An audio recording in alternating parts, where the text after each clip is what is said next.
I think the questions about markets in body parts, like, for example, selling a spare kidney, or markets in intimate bodily services, like selling sex or selling your womb for use as in surrogacy.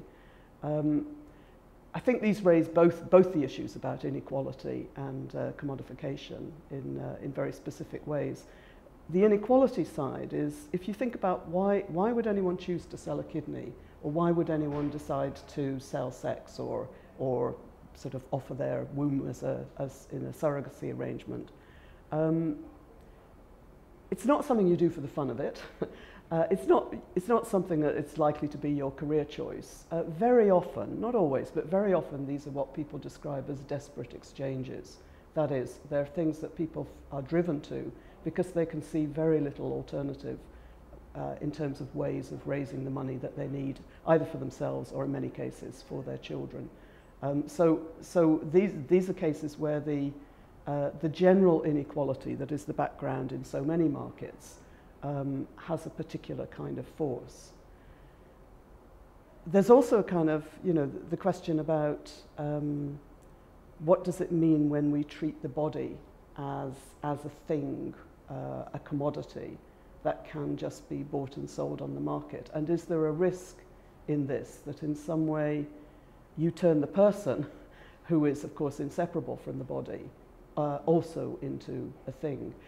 That markets that involve one person's body being very much put to the use to meet the needs of another person, it edges very close to the point at which the person is disappearing into their body, in a sense, in which they're disappearing as an independent human being. It's kind of, it's similar to what the philosopher Immanuel Kant talks of as people being treated just as means to somebody else's end, rather than, as we should be, being treated, all of us, as ends in ourselves. So there's a kind of, there's quite a serious potential loss of our equal status as human beings. If you take two of the most contested trades in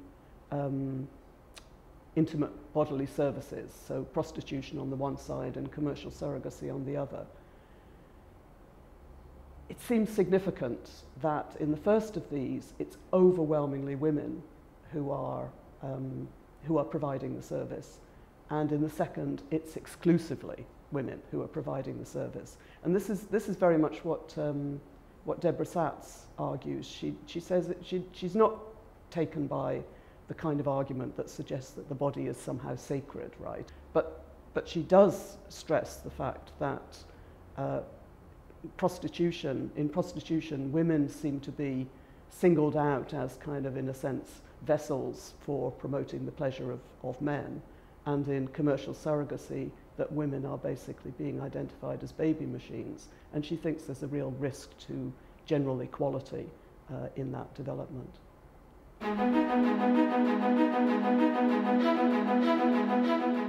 Probably one of the strongest arguments that people make in favor of commercial surrogacy is when they say, you seem to be perfectly happy with surrogacy arrangements in general.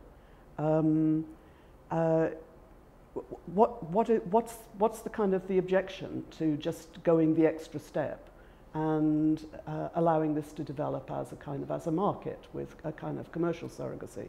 Well, one important difference, I think, is that in the non-commercial surrogacy arrangements, the woman who is working as a surrogate retains, continues to be regarded as the mother of the child until the point at which she relinquishes her parental rights. And that might sound very symbolic, but it seems to me it's an important recognition of her as a kind of person with equal legal status, a person with her own emotions and her own needs.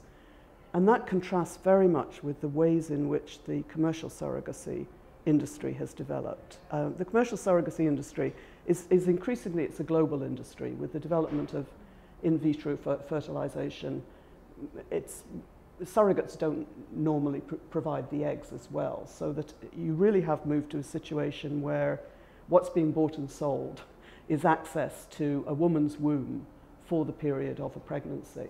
And one of the things that means is that increasingly clinics set up in the poorer regions of the world, in poorer countries, working on a kind of almost industrial basis, so that clinics will have dormitories attached to them in which the women who've been recruited as surrogates remain for the period of the pregnancy.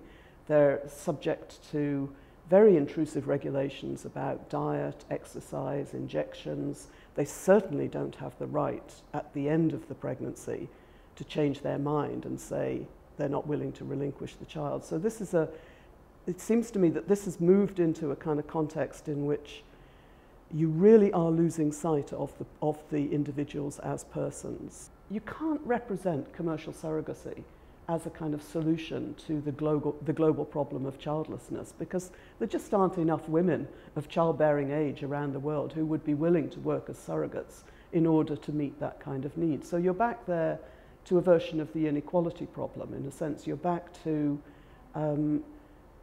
commercial surrogacy is a luxury good which can only meet the needs of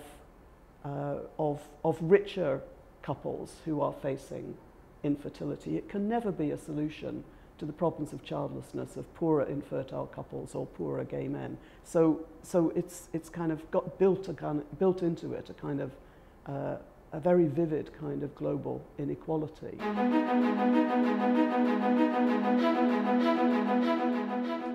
You know, there's an argument that people will make about introducing legal trades in live human organs. So people will say, first of all, there are people dying every day of kidney disease. Most of us only need one kidney, so it's not a kind of risk to our lives if we sell our spare kidney. When people donate kidneys, we treat it as an act of great kind of generosity and altruism.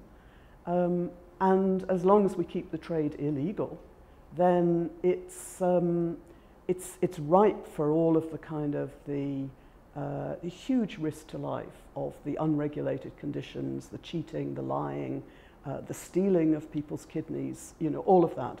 Legalize it, and then we'll move to a better situation. One of the kind of strongest arguments I've heard against that is